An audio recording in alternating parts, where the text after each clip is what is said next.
같은 말을 해도 누군가는 존중받고 누군가는 피곤한 사람이 됩니다. 주변에 이런 분 계시지 않습니까? 말을 많이 하는 것도 아닌데 이상하게 함께 있으면 편안한 사람. 대화가 끝나면 기분이 좋아지는 사람. 다시 만나고 싶은 사람. 반대로 이야기를 나누고 나면 왠지 피곤해지는 사람도 있습니다. 나쁜 말을 한 것도 아닌데 무겁습니다. 자주 만나기가 꺼려집니다. 무엇이 다른 걸까요? 말의 내용만 보면 큰 차이가 없을 수 있습니다. 비슷한 이야기를 합니다. 비슷한 조언을 합니다. 그런데 결과는 다릅니다. 한 사람은 존중받고 한 사람은 피하게 됩니다. 그 차이는 대화법에 있습니다. 무슨 말을 하느냐도 중요하지만 어떻게 말하느냐가 더 중요합니다. 같은 말이라도 방식에 따라 전혀 다르게 들립니다. 존중으로 들리기도 하고 무시로 들리기도 합니다. 위로로 들리기도 하고 훈계로 들리기도 합니다. 나이가 들수록 이 대화법이 중요해집니다. 젊었을 때는 말실수를 해도 넘어갔습니다. 관계가 유동적이었으니까요. 하지만 60이 넘으면 다릅니다. 만나는 사람이 정해져 있습니다. 가족, 친구, 이웃. 이 사람들과 계속 얼굴을 마주합니다. 대화법이 관계를 결정합니다. 오늘은 이 이야기를 해보려고 합니다. 품격 있는 노년의 대화법. 존중받는 사람은 어떻게 말하는지, 함께 있으면 편안한 사람은 무엇이 다른지. 이 이야기는 화술 기법이 아닙니다. 말 잘하는 방법을 알려드리는 것이 아닙니다. 오히려 반대입니다. 말을 덜하는 법, 상대방에게 공간을 주는 법, 거리를 지키는 법에 대한 이야기입니다. 약 200년 전에 살았던 철학자 쇼펜하워는 인간관계와 대화에 대해 깊이 생각한 사람이었습니다. 그는 말을 많이 하는 것보다 절제하는 것이, 가르치려 하는 것보다 들어주는 것이 지혜라고 보았습니다. 오늘은 그의 시선을 빌려 품격 있는 대화법이 무엇인지 살펴보겠습니다. 이 이야기를 다 들으시고 나면 이런 마음이 드셨으면 좋겠습니다. 말을 잘하는 게 아니라 잘 들어주는 거구나. 품격은 목소리가 아니라 태도에서 나오는 거구나. 그럼 천천히 시작해 보겠습니다. 첫 번째로 이야기할 것은 들어주는 것의 힘입니다. 많은 사람이 대화를 잘한다고 하면 말을 잘하는 것을 떠올립니다. 조리 있게 말하고 재미있게 이야기하고 설득력 있게 주장하는 것. 이것이 대화를 잘하는 것이라고 생각합니다. 하지만 실제로 사람들이 함께 있고 싶어 하는 사람은 말을 잘하는 사람이 아닙니다. 잘 들어주는 사람입니다. 왜 들어주는 사람이 강할까요? 첫 번째 이유는 사람은 말하고 싶어 하기 때문입니다. 누구나 자기 이야기를 하고 싶어 합니다. 자신이 겪은 것, 자신이 느끼는 것, 자신이 생각하는 것. 이런 것들을 누군가에게 말하고 싶습니다. 그런데 들어줄 사람이 없습니다. 모두가 자기 말을 하고 싶어 하니까요. 말하려는 사람은 많고 들어주려는 사람은 적습니다. 그래서 들어주는 사람이 귀합니다. 내 이야기를 들어주는 사람이 있으면 그 사람과 함께 있고 싶습니다. 편안합니다. 인정받는 느낌입니다. 두 번째 이유는 들어주는 것이 존중이기 때문입니다. 상대방의 이야기를 들어준다는 것은 상대방을 존중한다는 뜻입니다. 당신의 이야기가 들을 가치가 있다. 당신이 중요하다. 이런 메시지가 전달됩니다. 반대로 상대방이 말하는 데 끼어들거나 듣지 않고 자기 말을 하면 무시하는 것처럼 느껴집니다. 당신의 이야기는 중요하지 않다.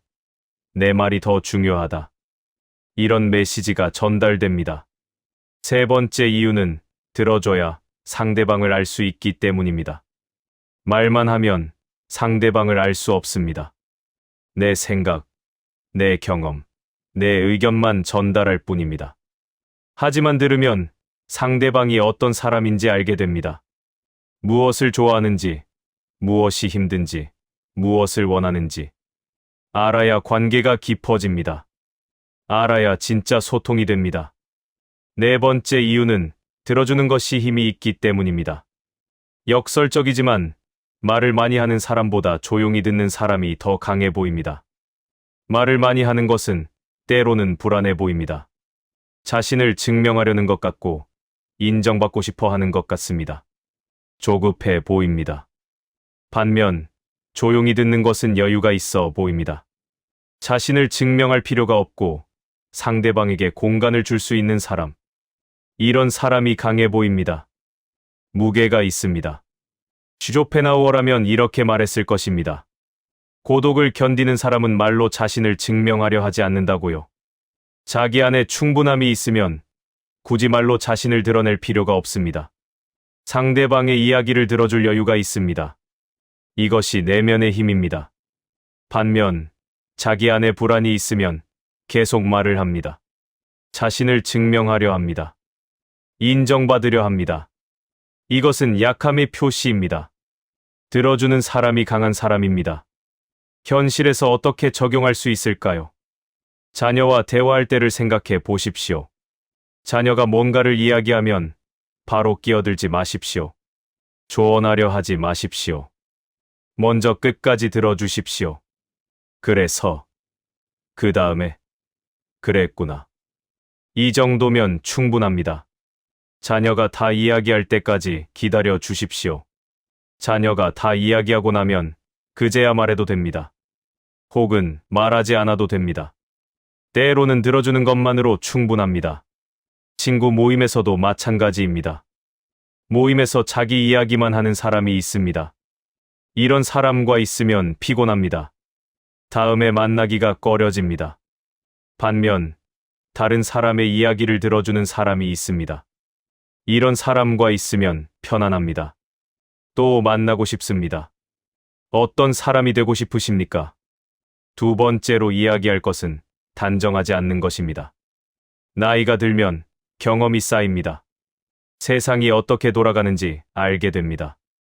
뭐가 되고 안 되는지, 뭐가 좋고 나쁜지 판단이 생깁니다. 그래서 단정적으로 말하게 됩니다.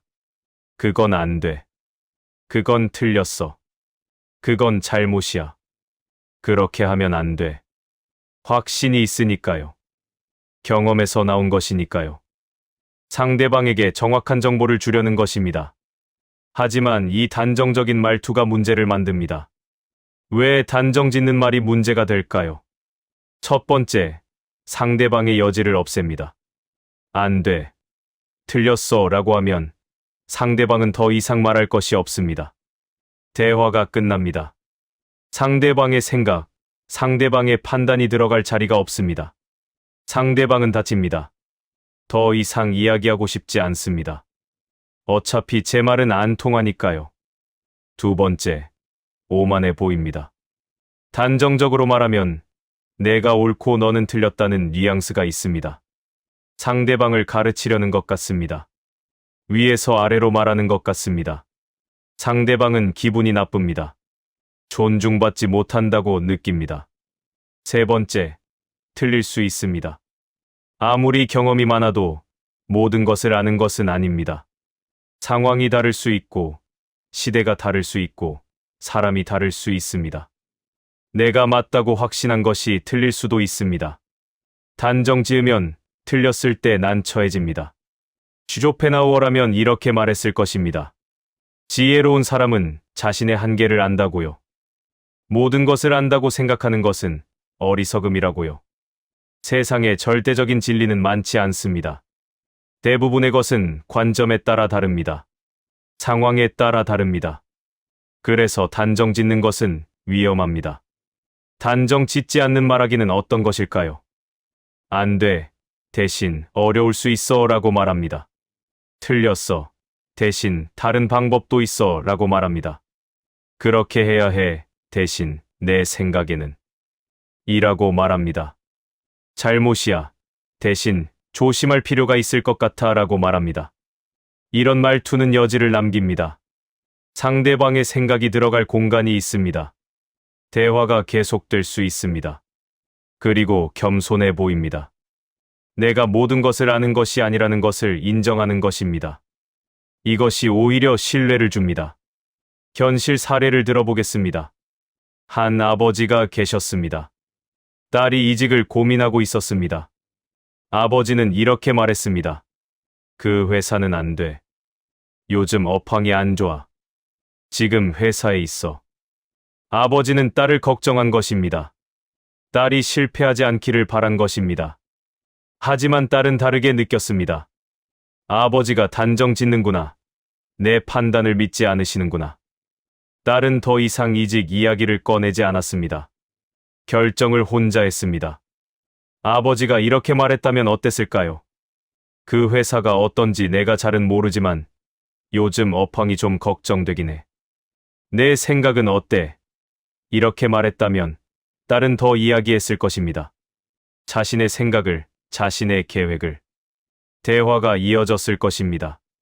아버지도 딸의 상황을 더 잘 이해했을 것입니다. 단정 짓지 않는 것. 이것이 대화를 살립니다. 세 번째로 이야기할 것은 해결책을 강요하지 않는 것입니다. 누군가가 고민을 이야기하면 우리는 본능적으로 해결책을 제시하려 합니다. 그러면 이렇게 하면 돼. 내가 알려줄게.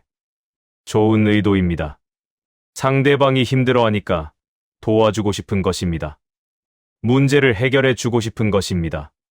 하지만 상대방이 원하는 것이 해결책인 경우는 생각보다 많지 않습니다.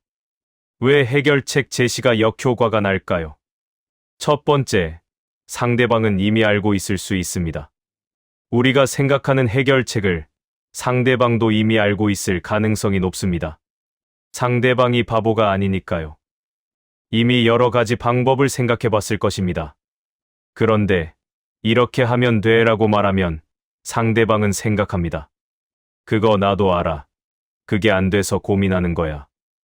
답답합니다. 두 번째, 상대방은 해결책이 아니라 공감을 원할 수 있습니다. 고민을 이야기할 때 해결책을 구하는 경우도 있지만 그냥 들어주기를 바라는 경우도 많습니다. 자신의 힘듦을 알아주기를 바라는 것입니다. 공감받고 싶은 것입니다. 그런데 바로 해결책을 제시하면 공감이 없어집니다. 내 마음은 관심 없고 해결만 하려 하는구나. 서운해집니다. 세 번째, 상대방의 자율성을 빼앗습니다. 해결책을 제시하면 상대방은 그것을 따라야 할 것 같은 압박을 느낍니다. 따르지 않으면 안 될 것 같습니다. 자신이 결정할 여지가 없어집니다.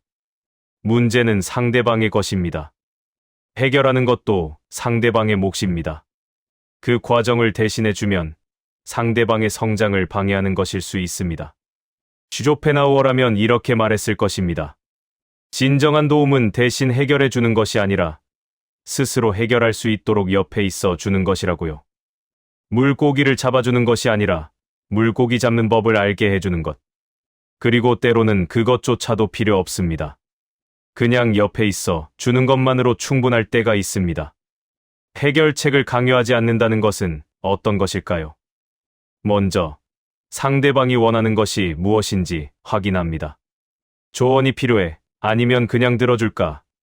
이렇게 물어볼 수 있습니다. 상대방이 조언을 원하면 해결책을 제시하고 그냥 들어주기를 원하면 들어줍니다. 물어보기 어려우면 일단 들어주십시오. 공감해 주십시오. 그랬구나. 힘들었겠다. 이해해. 이런 말로 충분합니다. 상대방이 해결책을 원하면 물어볼 것입니다. 어떻게 하면 좋을까요? 그때 제시해도 늦지 않습니다. 그리고 해결책을 제시하더라도 강요하지 마십시오. 이런 방법도 있을 것 같은데 내 생각은 어때? 이렇게 여지를 남기십시오. 결정은 상대방의 몫입니다. 현실 사례를 들어보겠습니다. 한 어머니가 계셨습니다. 딸이 직장에서 힘들다고 이야기했습니다. 상사가 어렵다고요. 어머니는 바로 해결책을 제시했습니다. 그럼 부서 이동 신청해. 아니면 그만둬. 다른 데 알아봐. 어머니는 딸을 도와주고 싶었던 것입니다. 하지만 딸은 다르게 느꼈습니다. 엄마는 내 마음은 모르시네. 그냥 들어주시면 되는데. 딸은 더 이상 회사 이야기를 하지 않게 되었습니다. 어머니가 이렇게 했다면 어땠을까요? 그랬구나. 많이 힘들겠다. 이 한마디면 충분했을 수 있습니다. 딸은 공감받았다고 느꼈을 것입니다. 더 이야기했을 것입니다. 혹은 스스로 해결책을 찾아갔을 것입니다. 해결책을 강요하지 않는 것. 이것이 진짜 도움입니다. 네 번째로 이야기할 것은 비교하지 않는 것입니다. 우리는 무의식적으로 비교를 많이 합니다. 옆집 아들은 벌써 과장이래. 내 친구 영희는 손자가 셋이나 있대. 우리 옛날에는 이런 거 없었어. 비교를 통해 동기부여를 하려는 것일 수도 있고, 현실을 알려주려는 것일 수도 있습니다. 나쁜 의도는 아닙니다. 하지만 비교당하는 사람의 기분은 어떨까요? 왜 비교하는 말이 상처가 될까요? 첫 번째, 존재 자체를 부정당하는 느낌이 듭니다. 비교당하면 나는 부족하구나, 나는 못하는구나라는 생각이 듭니다. 있는 그대로의 내가 인정받지 못하는 느낌입니다. 특히 가까운 사람에게 비교당하면 더 아픕니다. 부모에게, 배우자에게, 친구에게. 가장 나를 알아줘야 할 사람에게 비교당하면 상처가 큽니다. 두 번째, 비교는 끝이 없습니다. 한 가지를 이루면 또 다른 것을 비교합니다. 아무리 잘해도 더 잘하는 사람은 있습니다. 비교를 시작하면 영원히 부족합니다. 이것은 지치게 합니다. 아무리 해도 인정받지 못한다는 느낌입니다. 세 번째, 관계가 멀어집니다. 비교당하는 사람은 비교하는 사람을 피하게 됩니다. 만나면 또 비교당할 테니까요. 그래서 연락을 줄이고 만남을 피합니다. 부모가 자녀를 비교하면 자녀는 부모와 거리를 둡니다. 배우자가 비교하면 대화가 줄어듭니다. 슈조펜하우어라면 이렇게 말했을 것입니다. 비교는 불행의 시작이라고요. 남과 비교하는 한 결코 만족할 수 없다고요. 각자의 삶은 각자의 것입니다. 다른 사람과 비교하는 것은 의미가 없습니다. 자신의 속도로, 자신의 방식으로 살면 됩니다. 그리고 남을 비교하는 것도 마찬가지입니다. 상대방에게 비교의 고통을 주는 것입니다. 비교하지 않는 언어는 어떤 것일까요? 옆집 아들은 과장이래. 대신 요즘 회사에서 어때? 라고 물어봅니다. 친구 영희는 손자가 셋이래. 대신 요즘 기분이 어때? 라고 물어봅니다. 우리 때는 이런 거 없었어. 대신 요즘은 그렇구나 라고 받아들입니다. 상대방을 있는 그대로 봅니다. 다른 사람과 비교하지 않습니다. 상대방의 상황을, 상대방의 속도를 인정합니다. 현실 사례를 들어보겠습니다. 한 어머니가 계셨습니다. 아들이 아직 미혼이었습니다. 40이 넘었는데 결혼을 안 합니다. 어머니는 만날 때마다 이렇게 말했습니다. 내 친구 철수는 아들이 벌써 초등학생이래. 민수도 둘째 낳았대. 너만 이러고 있어. 어머니는 걱정이 된 것입니다. 아들이 빨리 결혼하기를 바란 것입니다. 하지만 아들은 상처받았습니다. 나는 뭐가 문제인가? 엄마는 나를 부끄러워하시는구나. 아들은 어머니와 만나는 것을 피하게 되었습니다. 명절에도 잠깐만 들르고 갑니다. 어머니가 비교하지 않았다면 어땠을까요? 요즘 어떻게 지내? 회사는 괜찮아. 이렇게 아들의 삶 자체에 관심을 보였다면 아들은 더 가까이 왔을 것입니다.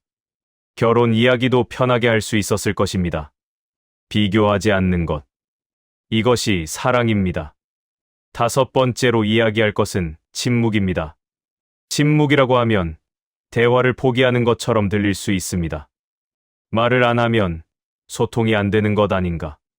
하지만 침묵도 대화의 일부입니다. 때로는 말보다 침묵이 더 강력합니다. 침묵은 왜 힘이 있을까요?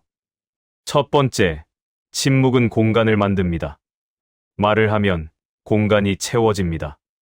내 말이 공간을 차지합니다. 상대방이 들어올 자리가 없습니다. 하지만 침묵하면 공간이 생깁니다. 상대방이 그 공간을 채울 수 있습니다. 상대방이 생각할 수 있고 말할 수 있습니다. 특히 상대방이 고민을 이야기할 때 침묵은 중요합니다. 상대방이 자신의 생각을 정리할 시간이 필요합니다. 바로 말하지 않고 잠시 기다려주면 상대방은 더 깊은 이야기를 할 수 있습니다. 두 번째, 침묵은 존중입니다. 상대방이 말할 때 끼어들지 않고 듣는 것. 상대방이 다 말할 때까지 기다리는 것. 이것이 존중입니다. 바로바로 반응하고 끼어들고 자기 말을 하면 상대방은 존중받지 못한다고 느낍니다. 내 말이 중요하지 않구나. 침묵하면서 듣는 것이 존중입니다.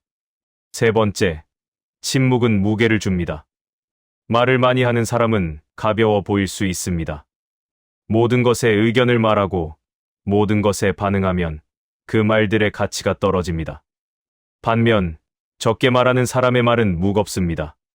평소에 조용하던 사람이 한마디 하면 사람들이 귀 기울여 듣습니다. 그 말에 무게가 있습니다. 네 번째, 침묵은 감정을 다스립니다. 화가 나거나 답답할 때 바로 말하면 후회할 말이 나옵니다. 감정이 말을 지배합니다. 하지만 잠시 침묵하면 감정이 가라앉습니다. 생각할 시간이 생깁니다. 그 다음에 말하면 더 적절한 말을 할 수 있습니다. 쇼펜하우어라면 이렇게 말했을 것입니다. 지혜로운 사람은 말보다 침묵을 먼저 택한다고요. 말해야 할 것만 말하고 나머지는 침묵한다고요. 침묵은 약함이 아닙니다. 할 말이 없어서 침묵하는 것이 아닙니다. 할 말이 있어도 절제하는 것입니다. 이것이 힘입니다. 침묵을 활용하는 방법은 무엇일까요?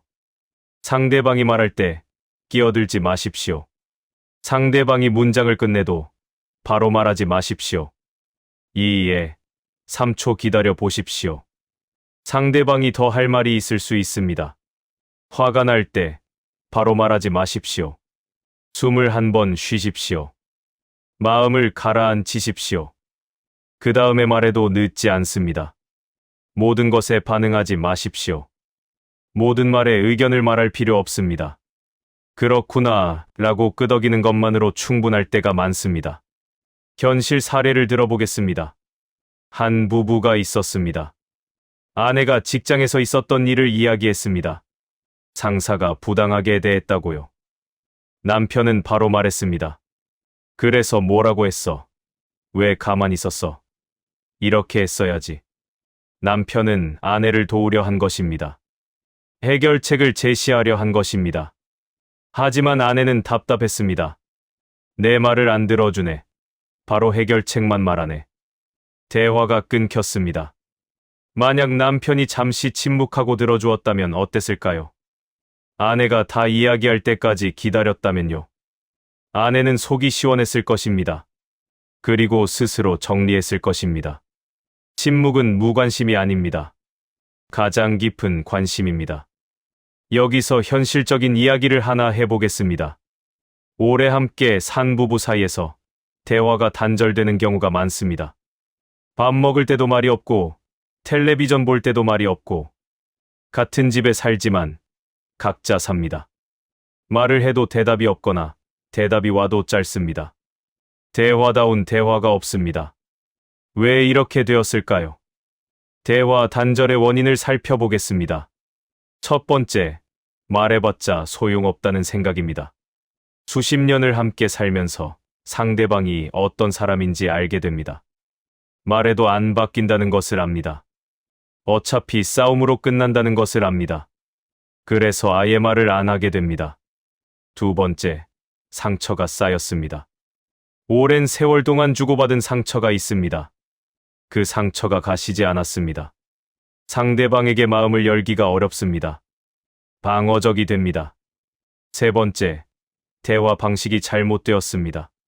한쪽이 말하면 다른 쪽이 비난하고, 비난하면 방어하고, 방어하면 또 공격하고. 이런 패턴이 굳어졌습니다. 대화가 아니라 전쟁이 됩니다. 그래서 피하게 됩니다. 어떻게 하면 대화를 회복할 수 있을까요? 첫 번째, 상대방을 바꾸려 하지 마십시오. 상대방을 바꾸려 하면 갈등이 생깁니다. 상대방도 바꾸려 하지 않기를 원합니다. 내가 바꿀 수 있는 것은 나뿐입니다. 내 대화 방식을 바꾸십시오. 내가 먼저 바뀌면 상대방도 변할 수 있습니다. 두 번째, 작은 것부터 시작하십시오. 갑자기 긴 대화를 하려 하지 마십시오. 부담스럽습니다. 작은 것부터 시작하십시오. 오늘 날씨 좋네. 밥 맛있다. 다녀올게. 이런 작은 말들이 쌓이면 대화가 열립니다. 세 번째, 비난하지 마십시오. 상대방이 뭔가를 이야기할 때 바로 비난하지 마십시오. 그게 뭐야? 왜 그래? 그것도 못해. 이런 말은 대화를 끊습니다. 대신, 그랬구나. 그렇게 생각했구나로 받아주십시오. 비난 없이 들어주면 상대방도 마음을 열기 시작합니다. 네 번째, 과거를 들추지 마십시오. 그때도 그랬잖아. 항상 그렇잖아. 이런 말은 상처를 다시 엽니다. 싸움으로 번집니다. 지금 이 순간에 집중하십시오. 과거는 과거입니다. 지금의 대화에만 집중하십시오. 다섯 번째, 기대를 낮추십시오. 수십 년 동안 쌓인 패턴이 하루아침에 바뀌지 않습니다. 시간이 필요합니다. 조금씩 나아지면 됩니다. 상대방이 바로 변하기를 기대하지 마십시오. 내가 먼저 바뀌고 기다리십시오. 쇼펜하우어라면 이렇게 말했을 것입니다. 가까운 사이일수록 거리가 필요하다고요. 고슴도치처럼 너무 가까우면 서로 찌르게 된다고요. 적당한 거리를 두십시오. 상대방의 영역을 존중하십시오. 모든 것을 함께 하려 하지 마십시오. 각자의 시간이 있어도 됩니다. 그 거리가 있을 때 오히려 대화가 편해집니다. 친구 모임에서의 대화도 생각해 보겠습니다. 60이 넘으면 오래된 친구들과의 모임이 소중해집니다. 젊었을 때부터 함께 온 친구들. 이 친구들과의 관계가 중요합니다. 그런데 친구 모임에서도 대화법이 중요합니다. 친구 모임에서 피곤한 사람은 어떤 사람일까요? 첫 번째, 자기 이야기만 하는 사람입니다. 모임에서 자기 이야기만 합니다. 자기 자랑, 자기 경험, 자기 의견. 다른 사람은 듣기만 합니다. 끼어들 틈이 없습니다. 이런 사람과 있으면 피곤합니다. 다음에 만나기가 꺼려집니다. 두 번째, 비교하고 경쟁하는 사람입니다. 친구가 뭔가를 이야기하면 자기는 더 대단하다고 말합니다. 그거, 나는 이랬어. 항상 이기려 합니다. 친구 사이에 경쟁이 끼어들면 관계가 불편해집니다. 세 번째, 부정적인 사람입니다. 뭔가를 이야기하면 항상 부정적으로 반응합니다. 그거 안 돼. 그건 별로야. 요즘 세상이 어디. 모임 분위기가 가라앉습니다. 네 번째, 험담을 하는 사람입니다. 없는 사람 이야기를 합니다. 누가 어떻다. 누가 그랬다. 험담으로 시간을 보냅니다. 이런 사람과 있으면 나도 없을 때 이야기 당하겠구나 싶어서 불편합니다. 함께 있고 싶은 사람은 어떤 사람일까요? 첫 번째, 들어주는 사람입니다. 다른 사람의 이야기를 들어줍니다. 관심을 보입니다. 그래서 그 다음에 대단하다. 이런 반응을 합니다. 두 번째, 긍정적인 사람입니다. 분위기를 밝게 합니다. 좋은 쪽으로 이야기합니다. 함께 있으면 기분이 좋아집니다. 세 번째, 함께 기뻐하는 사람입니다. 친구에게 좋은 일이 있으면 진심으로 함께 기뻐합니다. 질투하지 않습니다. 잘 됐다. 축하해. 진심으로 말합니다. 네 번째, 있는 그대로 받아들이는 사람입니다. 친구의 약점도 알고 실수도 알지만 그래도 친구입니다. 판단하지 않습니다. 있는 그대로 받아들입니다. 쇼펜하우어라면 이렇게 말했을 것입니다. 진정한 우정은 서로를 이용하지 않고 서로를 있는 그대로 받아들이는 것이라고요. 친구 사이에는 경쟁이 없어야 합니다. 비교가 없어야 합니다. 그냥 함께 있는 것이 즐거우면 됩니다. 그런 관계가 되려면 내가 먼저 그런 사람이 되어야 합니다. 내가 먼저 들어주고, 내가 먼저 긍정적으로 반응하고, 내가 먼저 함께 기뻐하십시오. 여기서 중요한 것을 하나 짚겠습니다. 모든 생각을 말할 필요는 없습니다. 머릿속에 떠오른다고 해서 다 말해야 하는 것은 아닙니다. 말하지 않는 것이 더 나을 때가 많습니다. 말하지 않아도 되는 것들은 무엇일까요?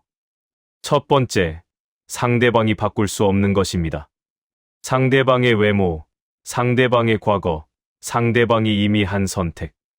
이런 것들은 바꿀 수 없습니다. 지적해봤자 상처만 됩니다. 살쪘네. 왜 그때 그랬어? 잘못된 선택이었어. 이런 말은 하지 않는 것이 좋습니다. 두 번째, 요청받지 않은 조언입니다. 상대방이 조언을 구하지 않았는데 먼저 조언하는 것. 이것은 필요 없는 경우가 많습니다. 이렇게 해. 저렇게 해. 상대방이 원하지 않는 조언은 간섭으로 느껴집니다. 세 번째, 부정적인 예측입니다. 안 될 거야. 힘들 거야. 후회할 거야. 이런 부정적인 예측은 희망을 꺾습니다. 설령 그렇게 생각되더라도 굳이 말할 필요 없습니다. 네 번째, 비교입니다. 다른 사람은 이렇게 하던데, 옆집은 저렇던데. 비교는 상처입니다. 다섯 번째, 과거의 잘못입니다. 그때 내가 그랬잖아. 항상 그렇잖아. 과거를 들추는 것은 관계를 악화시킵니다. 슈조펜하우어라면 이렇게 말했을 것입니다. 말하지 않는 지혜가 있다고요. 할 말이 있어도 참는 것이 할 말이 없어서 참는 것보다 어렵다고요. 모든 것을 말하는 것은 지혜가 아닙니다. 필요한 것만 말하고 나머지는 침묵하는 것이 지혜입니다. 지금까지 여러 가지를 이야기했습니다. 정리해 보겠습니다. 품격 있는 대화의 핵심은 무엇일까요? 첫 번째, 상대방에게 공간을 주는 것입니다. 말을 많이 하면 상대방의 공간이 없어집니다. 내가 차지합니다. 말을 줄이고 들어주고 기다려주면 상대방의 공간이 생깁니다. 상대방이 그 공간에서 자유롭게 이야기할 수 있습니다. 두 번째, 거리감을 지키는 것입니다. 너무 가까이 가려 하면 부담이 됩니다. 상대방의 영역에 침범하는 것이 됩니다. 적당한 거리를 유지하십시오. 상대방의 선택을 존중하십시오. 모든 것을 알려고 하지 마십시오. 모든 것에 개입하려 하지 마십시오. 세 번째, 절제입니다. 모든 생각을 말하지 않습니다. 필요한 것만 말합니다. 조언하고 싶어도 참습니다. 비교하고 싶어도 참습니다. 지적하고 싶어도 참습니다. 이 절제가 품격입니다. 네 번째, 존중입니다. 상대방을 한 사람의 인격으로 존중합니다. 가르치려 하지 않습니다.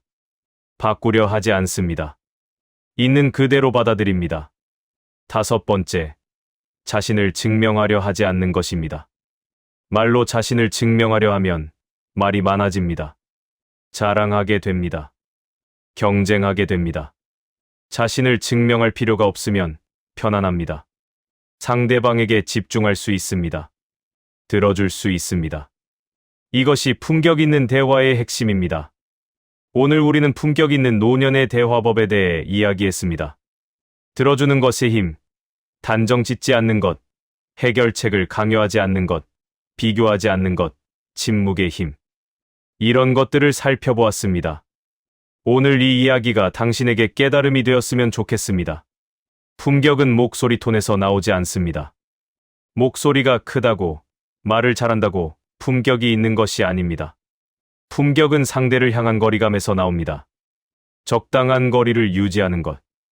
상대방의 영역을 침범하지 않는 것. 상대방에게 공간을 주는 것. 이것이 품격입니다. 슈조펜하우어는 이렇게 말했습니다. 고독을 견디는 사람은 말로 자신을 증명하려 하지 않는다고요. 자기 안에 충분함이 있으면 굳이 말로 드러낼 필요가 없습니다. 상대방을 가르치려 하지 않아도 됩니다. 상대방을 바꾸려 하지 않아도 됩니다. 그냥 함께 있어 주면 됩니다. 이것이 가장 강한 사람입니다. 이것이 품격 있는 사람입니다. 나이가 들수록 외모보다 말이 인생을 설명합니다. 어떤 말을 하느냐, 어떻게 대화하느냐. 이것이 당신이 어떤 사람인지 보여줍니다. 품격 있게 대화하면 품격 있는 사람으로 기억됩니다. 존중받습니다. 함께 있고 싶은 사람이 됩니다. 오늘부터 대화 방식을 돌아보시면 좋겠습니다. 내가 말을 많이 하고 있지는 않은지, 상대방에게 공간을 주고 있는지, 가르치려 하고 있지는 않은지, 비교하고 있지는 않은지, 작은 변화가 큰 차이를 만듭니다. 품격은 말에서 시작됩니다. 그리고 그 품격은 상대를 향한 거리감에서 완성됩니다.